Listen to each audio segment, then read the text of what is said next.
Welcome to the Ricky Matthews Show. Hope you're having a great day from the Citizens Bank Studios. We continue to celebrate so many amazing people who are making this place such a great place to live, work, and play.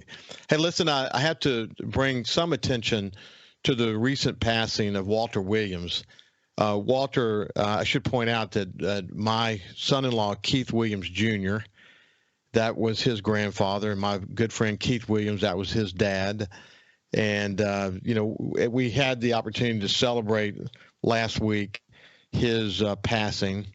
And, what an incredible guy he is. It's interesting that oftentimes when community leaders pass away, we get a chance to sort of focus on their lives. We don't do that often when they're here with us. But then you start to sort of contemplate the contributions that they've made over so many years. For example, Walter led the effort to bring the chambers together and form the Mississippi Gulf Coast Chamber. My mother, I might add, was also engaged in that issue as well. But he was incredibly involved in Mardi Gras. He was involved in so many different community organizations over a lot of years. He was kind of a go-to guy. And what was so beautiful about the services around Walter was the way he's given back to St. Mark's Church, which is where the funeral was held in Gulfport. And one of the things that he and his wife Jan, who's just such a terrific person, contributed to the church was this round stained glass window that stands above where the preacher and priests and others, I don't know for Episcopal Church, I'm not exactly sure what you call them, but where they stand and as they were discussing this beautiful stained glass window, this it's round, as a contribution from Walter and Jan, they're honoring him, and you can see that it's so beautiful, and you can just feel his presence. But what a great grandfather and father and great grandfather Walter was, and this community, it will not be the same without leaders like Walter Williams. Also unfortunately had a death in the family. My cousin passed away. She had a minor procedure, and there was some complications, and one thing led to another, and unfortunately she passed away. So we had to go to Birmingham to attend that funeral. And her husband, Harold, was the best man at my wedding. And Harold is quite a personality, I might add. He once had the chance to play football for Paul Bear Bryant. He literally had a full scholarship to Alabama. All those Alabama family folks are just rabid Alabama fans. And so many of the grandkids went to Auburn, as I've mentioned on the show before. But Harold chose to go to Oklahoma in a horseshoeing school. He became sort of a blacksmith, and eventually went on to become a paramedic. That's actually what introduced me to emergency medicine. I went to the University of Alabama in Birmingham like he did, and on to pre-med.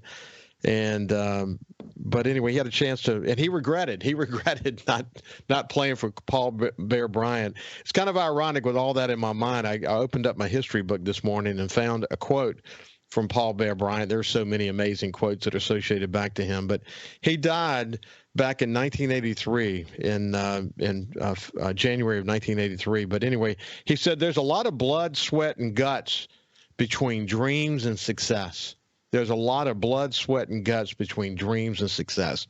Man, isn't that true? Gosh, I look back at my career and so many of the people I talked to on this show, the opportunity to hear their path and how they hung in there and how they, through dogged determination, accomplished goals. When I talk to the business leaders and entrepreneurs and economic development folks, they know well what blood, sweat, and guts have to be used to get from a dream to success. And actually, one of them is going to be joining me now. So we're going to shift gears and move over to my friend Bill Lavers, who's the executive director for the Harrison County Development Commission, someone I really enjoy visiting with. How you doing, Bill? I'm good. I had a buddy on Brownwater Banner last night talking about blood and guts, and that was a great quote, and it's true. But I've learned more about deer hunting from an old high school buddy that's got some pretty unique products. But anyway, thanks for having me. Good to be here. Obviously, we're celebrating the season, and the states had some billion-dollar deals. Ours starts with a B. We're still celebrating Buc-ee's. We don't have any billion-dollar deals, but we're sure thankful for the ones that we do get. And hopefully things are on schedule or ahead of schedule a little bit. We're hoping it's not official, but the spreadsheet that they've sent me, October 10th is the finish line for the overpass and the ramps. And then hopefully it'll be open shortly thereafter. And there's one thing I think that I forgot until they came for the groundbreaking is once they open, they never close. They are open 24/7, 365. They're open during hurricanes and everything else. So we're really looking forward to having them be part of the community and having a few extra people that wouldn't otherwise stop in Mississippi and in Harrison County. Mary Perez asked me the other day, she said, this is a crazy question, but what are they going to put on our sign? And I'm like, that's a really good question. I don't know, because Harrison County's, pretty big. And that's going to cost a lot of money. So what are we going to call it? Because, Auburn's Auburn, Loxley's Loxley. We don't have just so we're working with them on what we're going to call it. And I'll say that I think it should say Coastal Mississippi because I know that's long too. I think we voted in the office and we said Gulf Coast. Yeah, so that covers us all. But I don't know what they're going to do. So well, look, there's a lot of Gulf Coast. There's a Gulf Coast everywhere, but there's only one Coastal Mississippi. Maybe we could abbreviate Mississippi like MS Gulf Coast. Something. I don't know. We'll leave it up to their marketing department, but that's one of the. You guys will figure it out. We'll talk more about Buc-ee's and how significant that development is here in just a second. But I should tell people, the radio audience, folks who are watching on SuperTalk TV or on YouTube or Facebook, you already see this. But there's a Christmas tree in the background that's decorated with all of its Mardi Gras colors. It's exciting. Bill actually has a necklace on, a rather large necklace with a big Buc-ee's emblem on it, just commemorating the Mardi Gras season. And you guys are really, really good at that. But Bill, let's do this. There's so much to talk about. I was really thrilled to see the strategic alliance, the collaboration is going to be taking place between economic development organizations in coastal Mississippi. We'll talk about that here in just a second. Of course, we got Buc-ee's. There's a lot more on the table as well. But why don't we do this for people who have not heard us talk before? Let's remind them about sort of this multifaceted role that the Harrison County Development Commission plays. We have a 12-member commission that's appointed.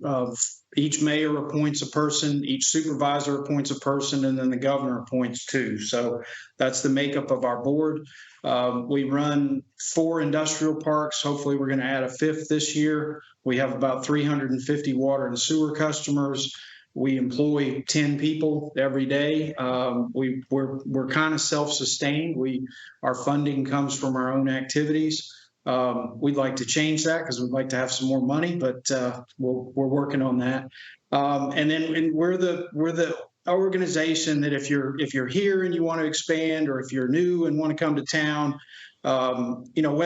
regardless of what it is my opinion, we'll get you to the right person. If you get to us and you want to talk about tourism, we'll get you to Judy. If you want to talk about politics, we'll get you to Jamie. If you want to talk about something in another county, then we're not going to talk to you. We're going to have to send you to them. But, we're the, kind of the networking opportunity. Whether you're new to town, because we have the coastal partnership that helps people figure out if this is a place they want to relocate to. So we do a lot of stuff. We also run railroad. We're working on a couple of projects on the Seaway. Our guys maintain, and we're putting in automated meters in our water and sewer system so the customers can go online and view their bills at any time. So we're constantly trying to make things better. Not just for us and what we do, but for our customers and for the whole neighborhood. So that's kind of us in a fast. Well, I mean, you're nutshell. Kind of the jack of all trades. You think about you sell and lease land, you build industrial parks and work to manage those. You have water and sewer customers, as you pointed out. You're sort of a point of contact, an important point of contact for someone who's interested in doing a project. It might be a project in Harrison County. It could be a project in Jackson County, but you never know who's going to call you. And having that sort of one point of contact, you're in a position where you can help navigate people through the process. And let's face it, doing business in coastal Mississippi is a little bit more complicated than your typical town because you have so many political subdivisions, you have so many so many legislators. You got a lot of people that you have to align, and so there's a political side to this that cannot be understated. It cannot be overstated. Let me put it that way. When we come back on the other side, we'll continue our conversation with Bill Lavers. We'll find out what new is going on these days. We got a new executive director of the Mississippi Economic Development Effort, and Bill Cork, who came from Hancock County. That's probably really good for us. But, boy, they hit the ground running with multi-billion-dollar projects like Bill pointed out just a few minutes ago. We'll chat about that as well. We'll see you after this break. Welcome back to the Ricky Matthews Show from the Citizens Bank Studio. We have my friend Bill Lavers from the Harrison County Development Commission with us. And you know what's interesting, Bill, as we chat? First of all, it's been a while since you and I chatted. We need to get together more often because in your world, the news is fast and furious. It may not necessarily always be Harrison County centric, but just think about the work that's going on in the economic development world these days in Mississippi. Wow, it's incredible. And we'll chat about that for a second. But one of the things I wanted to mention is that we continued the conversation about how many political subdivisions there are in coastal Mississippi. And it's a lot. It's a lot. So when a new developer has to come to town who's not done business here before, they need someone to kind of hold their hand and walk them through the process and introduce them to the right folks, because there are a lot of folks, especially, man, I'm thinking about something that would require legislation to happen, or maybe some help from the state in some way or another. A lot of aligning that has to happen. You spend a lot of time communicating, don't you? We do. And, it goes back to relationships. And, we talked about it during the break. I've always had a good relationship with Bill Cork, and he's the one that made the call that, led us to getting Buc-ee. So having him in Jackson doesn't hurt us at all. We don't always get what we ask for up there, but we try, and it's really about relationships. If you look into the last deal they announced, the Amazon deal, that was a 7-year deal with relationships that go back 15 years. On the complete intersection of the perfect scenario for Amazon. So, we didn't even get a call about that because we weren't in the game. A lot of places in Mississippi didn't, but Mississippi will benefit as a result. So, we have to what I have to do is convince people, if you're not from here, you need to consider us. We literally have had some conversations where the big boys won't even talk to somebody in a red state. And then if you do get them to talk to somebody in a red state, you got to convince them to talk to Mississippi. So, we don't waste a lot of time and energy on those deals. But when you've got a deal and you can talk to somebody about it, you got to fight yourself into the ring. And then, we end up supporting the majority of what we're working on today. I think we have 5 expansion projects and 0 new ones. And that's fine. I love taking care of the people that are already here. They've been paying the freight. They've been through all the things. They're not a flight risk. They're not going to ask for the moon, and they're going to ask for the moon and the stars, but they know what the expectations are. And we're really, really grateful and thankful for their continued reinvestment in our community. And, out of the 5 deals we're working on, 3 of them are household names, and they employ, hundreds of people, and they're going to add, each one of those deals is going to add 30 to 40 people times 5. That's 200. It's not 1,000 or 2,000. But then you go back to, I was talking to a customer yesterday. Okay, if you're going to grow and you're going to, in the next 7 years, you're going to hire 1,000 people. Well, there's a new domino that flipped. Where are they going to live? How are they going to afford where they're going to live? Buc-ee's is 200 jobs, and everybody's kind of fighting for the same talent. So, and if you're in a plant making $20 an hour, you're not buying a $300,000-$400,000 house if you're single and you like to eat and you have a car and you might have student loans. So we've got to do a better job of figuring out what the economics are. We need more apartments. We need more affordable housing. Because when, not if, but when these things all come to fruition, we got to be ready to handle the people if they're not already here to get here and get here. Because I mean, I've faced it in my career, and I've seen it over and over. I was a banker. I was a mortgage guy, just like Greg Cronin. Shout out to him. Great, good guy. We're good friends. But you get a job offer, the next thing you do is try to find a house. If you can't find a house and mom isn't happy, you're not taking that job offer. So we can have all the quality of life and all the things that everybody loves about the Mississippi Gulf Coast, except for $20 a pound crawfish right now. But if mom isn't happy and they can't find a good place to live that's affordable, and we're a lot more affordable than a lot of the places that people are coming from, they're not coming. And we need them to come. We need to grow our population. We need to combat brain drain. We need to do all these things, and it's tied right back to housing. So, and multi-layers of housing, not just, not everybody's going to sell their house in California for $1 million and come here and buy one for $500,000 and put the difference in the bank. So we've got to be flexible and adaptable and have those plans. So in the last week, I've been talking to subdivision developers, affordable housing developers, apartment developers, all products we need. We need it now, because if you don't start it now, you're not going to have it ready for when they come with all these other things that we need. And those are the other things that hold us back. Our demographics. I looked at our demographics. We grew around Jackson, like Madison grew and Oxford grew in the whole state. Like nobody grew more than 3%. And I'm thinking, tortoise and the hare, slow, steady race, 2% is good. Look at Baldwin County, they grew over 20%. And they're building houses everywhere you can turn your head. So we think we're doing pretty well, but then you go look next door and you're like, golly, how do we get there? Yeah. And then we get into the boogabear of insurance and some of the other factors, wetlands and all the things that we have here that we can't change, that change for us. So you got insurance customers, and I think y'all are talking about this on an upcoming show or just talked about it, but you need to talk about it every time you got somebody in the room. If you're running a business and you get a 50, 100, or 150% increase in your insurance, no fault of your own, no claims, what are you going to do? Yeah. And you have to have the insurance. So those are all factors beyond our control, back to the blood and guts, that, those are things we have to be honest about. We have to be upfront about.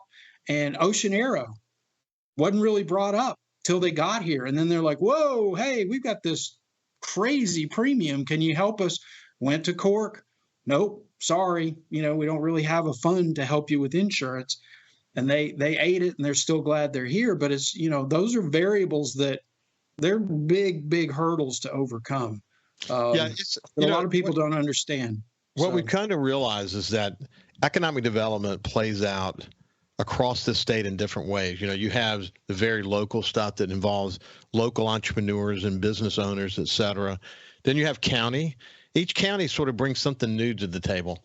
Coastal Mississippi is lucky. We have the Harrison County Economic Development Commission. We've got the Jackson County Economic Development Foundation. Then we've got the Hancock County Port and Harbor Commission. And each of those sort of brings something unique to the table, but it's often it's connected to the blue economy, which is to say the fact that we've got ports, the fact that we've got rail, the fact that we've got interstate that drives from that. It's going to tend to draw businesses that are somewhat related to one of those in some very specific way. But the fact that we're on a coastal community and subject to hurricanes creates new challenges with wetlands and flood insurance, and of course the issues around wind insurance and just overall comprehensive insurance, which is something that Frank Bordeaux and I have continued to have conversations, and others and I have had continued conversations around it. Then, of course, you have the statewide stuff, the stuff, like we're seeing in Madison County, the stuff, the big multi-billion-dollar announcement that was announced in northern Mississippi. Those are kind of all hands hit deck kinds of projects.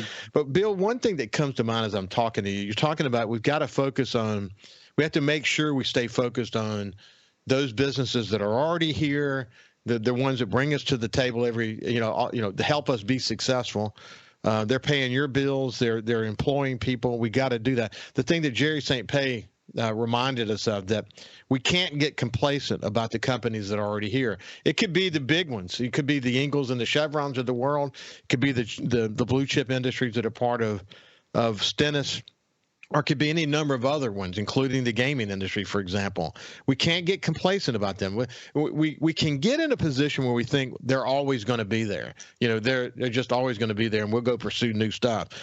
I think you guys are doing a good job of focusing on the ones that are already in your hand, and then being thoughtful and selective about the ones you go try to pursue, because you can't waste your time pursuing something you can't get. I mean, you know that. And it's not, honestly, we talk about this philosophically, but it's not fair to the people that are here that haven't gotten, all the incentives and things to go give that to somebody. And, here's an example from another state. So when Hyundai came to Montgomery, they brought in a big plant. And when they brought it in, it shut down American Candy that had been there for 128 years, making the little round peppermints that you eat.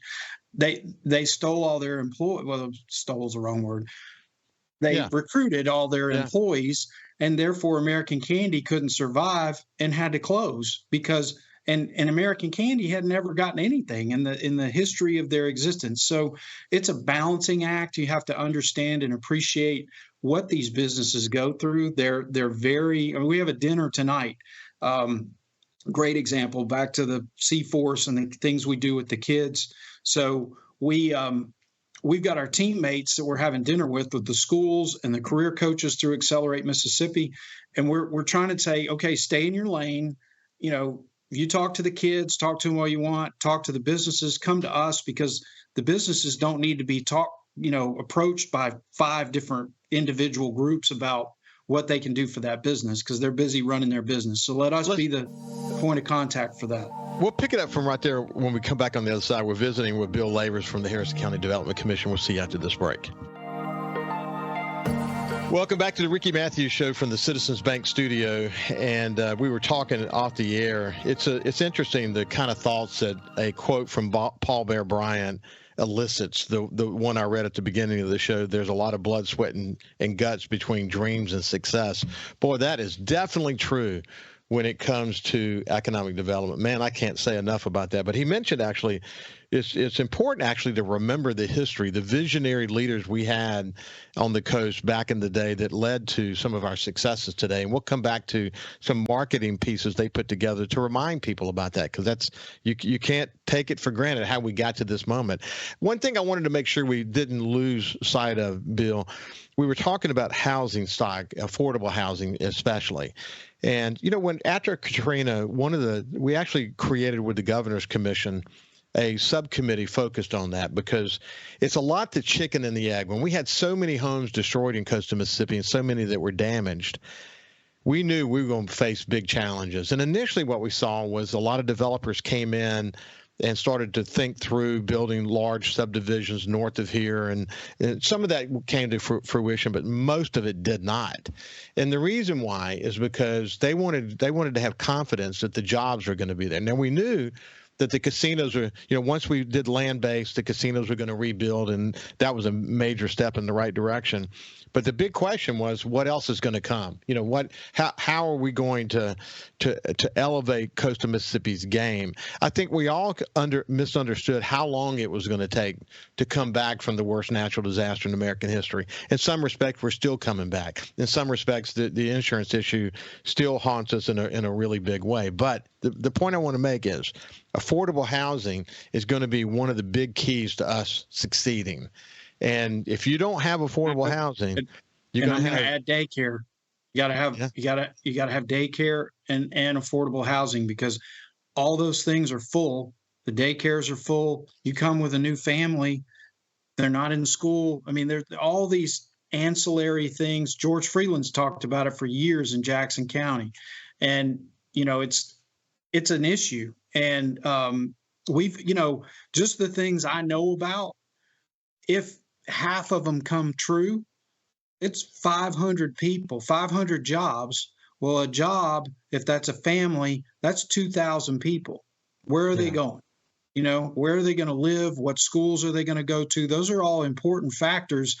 When you make a career decision to move to the beautiful Mississippi Gulf Coast, There's a lot more that goes into it other than, it's sunny and, 68 degrees or 64 degrees out there today. There's a lot that, and one of those little pieces falls out and we don't get that opportunity. And Yeah. when we don't get those opportunities, it keeps us from the next opportunity because everybody wants a Panera Bread, and Panera Bread won't come because we don't have the demographics, and they want a Trader Joe's, and they want all, there's a list longer than my arm of what we don't have. And a lot of that's demographics. I think our demographics are behind. We've got a lot of people moving here that are retired, that have multiple sources of income. And I don't think, I can't convince somebody that our demographics are wrong, but I sure try on a regular basis because it holds us back. Jamie Miller, for people who don't know the name Jamie Miller, you probably have heard us talk in the past, but he's the CEO for the Gulf Coast Business Council. And the last conversation that Jamie and I had is a somewhat similar conversation that Ashley Edwards and I had when Ashley was at the Gulf Coast Business Council, and that is that we have to get better at establishing what the benchmarks are. You mentioned demographics. That's something we really ought to have a full awareness of. Okay, so what are we doing well at? What do we need to improve at? So what's the current situation in terms of the data? And they're really focused on doing that. As you guys recently announced, there's the key economic development organizations in coastal Mississippi have announced a strategic collaboration. But one of the things that you could collaborate around is agreeing on what are the measures of success for coastal Mississippi, regionally. How do we decide? Is it the 3 coast counties? Is it the 6 coast counties? But whatever it is, what are the measures of success? Where are we doing well? Where could we improve? Let's all make sure that we are looking at the same roadmap, because if you can't go to where you want to go if you really don't have an honest conversation about where you are now, I hope that we move in that direction. And I credit Jamie. We've never had an opportunity or forum like what we did on Friday.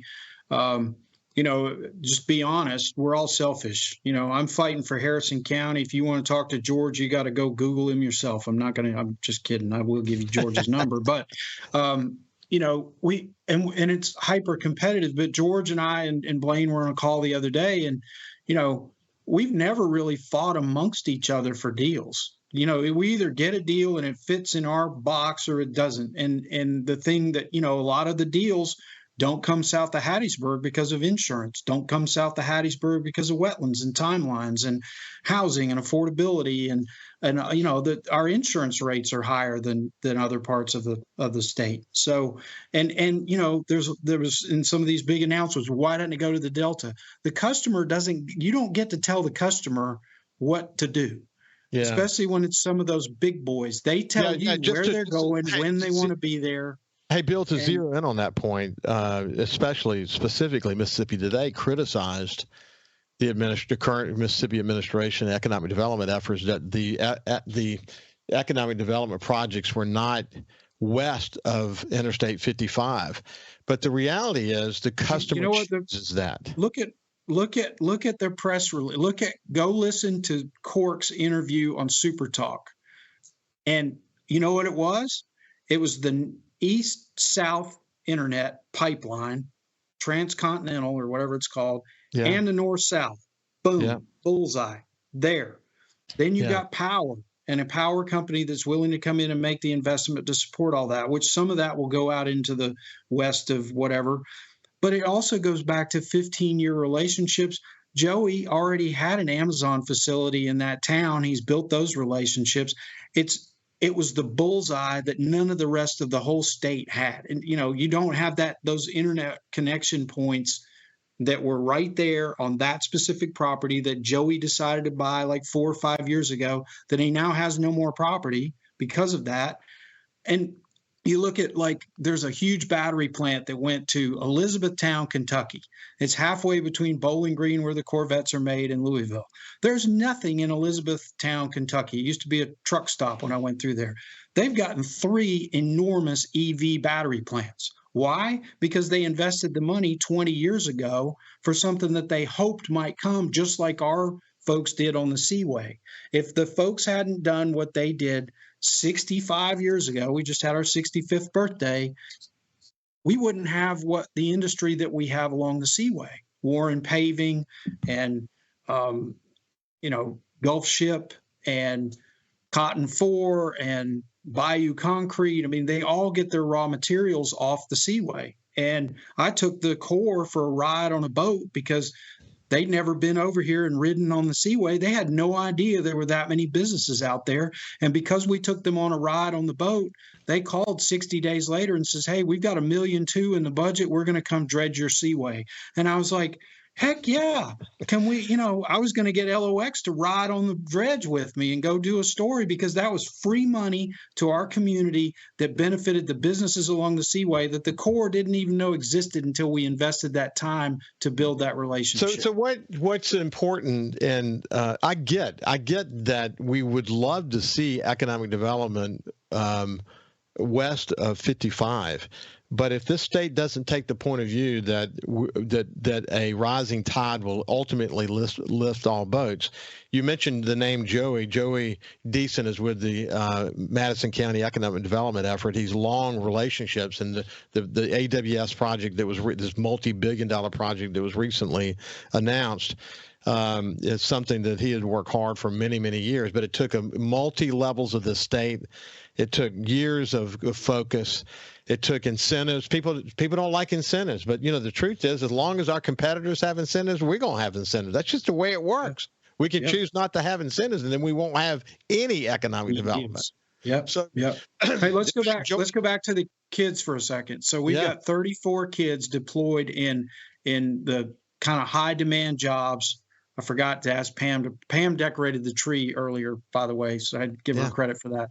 But she's got a really cool spreadsheet where we got the kids, where they're working, what school they're from, and what job they're doing. And it's it's nursing. It's a lot of really cool. I didn't know that she was tracking it like that, so it's really cool to see what happens with those kids. And again, we're fortunate to have relationships with Mississippi Power and Coast Electric that help us fund that objective.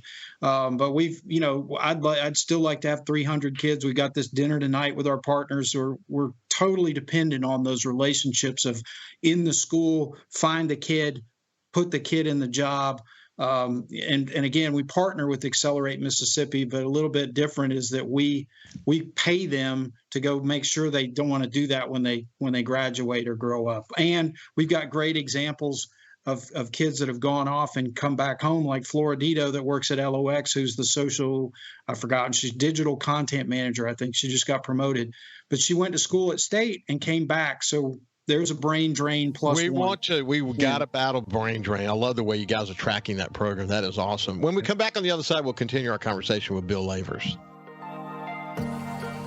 Welcome back to the Ricky Matthews Show from the Citizens Bank studio. At the last segment, I mentioned the strategic regional alignment that's taking place between the Gulf Coast Business Council, this really truly regional organization that involves CEOs from all across coastal Mississippi, and a number of organizations that are involved in economic development. I'll read the list: Southern Mississippi Planning and Development District, Pascagoula Port Authority, Jackson County Economic Development Foundation, Hancock County Port and Harbor Commission, State Port of Gulfport, Mississippi Enterprise for Technology, Gulfport Biloxi International Airport, Gulf Regional Planning Commission, and Coastal Mississippi Tourism. Great collaboration, and I look forward to. I tell you, I'm going to press Jamie the next time we talk to say, take your dream of data analysis to the next level within the guise of this organization. Create a scorecard for this collaborative effort, and I don't think we can't fail when we're communicating and working together, can we? No, but I'm going to throw in a caveat there because we've talked about it amongst ourselves for years. George and I talk, probably not as often as we should. Blaine and I, if I have an idea, and Blaine and I are the same type organization. We're Port and Harbor Commissions. So I bounce ideas off of him. He may have an idea. He bounces off of me. But at the end of the day, we're selfish.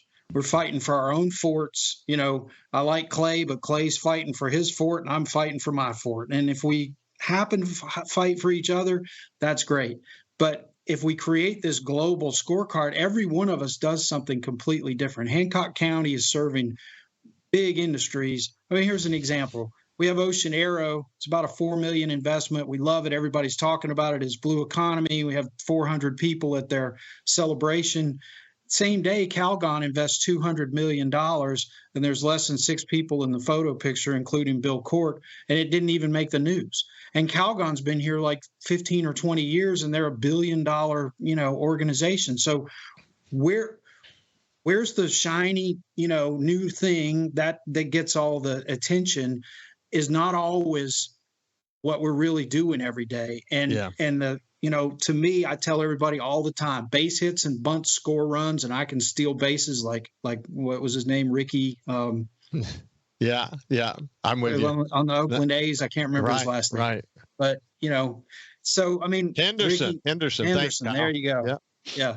So history, we did a little snapshot. Marsh had worked really hard on this. I had this crazy idea that, our fingerprints are in this community for a long time, not just what we've done and what we're going to do, but what has been done historically. And there's a lot of things on this list that people may have forgotten about. The Seaway we talked about, all the different industrial parks, Ocean Aero, the fire stations. We've done water towers. We've done railroad. We did the railroad that serves Comores every day in the 70s.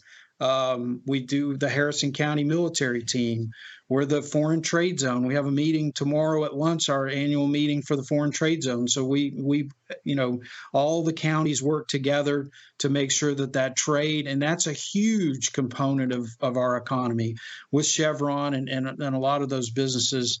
The South Mississippi Procurement Center. We helped start the casino development in 1991. Little plug, I sent you an email. Brian Bolus has read this really good book about that, true story, and a lot of the people that are in the book, I read it on a flight from Gulfport to Atlanta, so it's not a long read. Good story, and a lot of those people are still here. The Innovation Center, the radiation facility at the airport, 4-laning Seaway Road. There's a lot of stuff and we know we left stuff off the list, but we tried to go back to some former commissioners and get their input before we produce that. But we talk about it all the time. There's a lot to be thankful and grateful for here, and we just want to keep doing what we do. And I've been on the phone this morning with 4 customers already, 2 brand new deals that I didn't know were coming until the phone rang, and then some other support deals. And none of these things happen. You talked about earlier with our political subdivision. If we decide right now that we want to do a deal and you want to do it with me, I'm 60 to 90 days out. And that's if I don't have to go get a core permit or, so there's a lot of, and we have to explain that. We have a whole outline. Look, if you want to buy property from us, here's the process, so that people know it's not like me and you just trading, on the side of the road and writing a contract and closing in a week. It's a little bit more complicated than that. Yeah, you just mentioned it quickly, but we've talked about this before. But man, the vision that went into creating the Seaway, connecting Back Bay, Biloxi to Gulfport Lake, and then creating this incredible industrial park that has water access.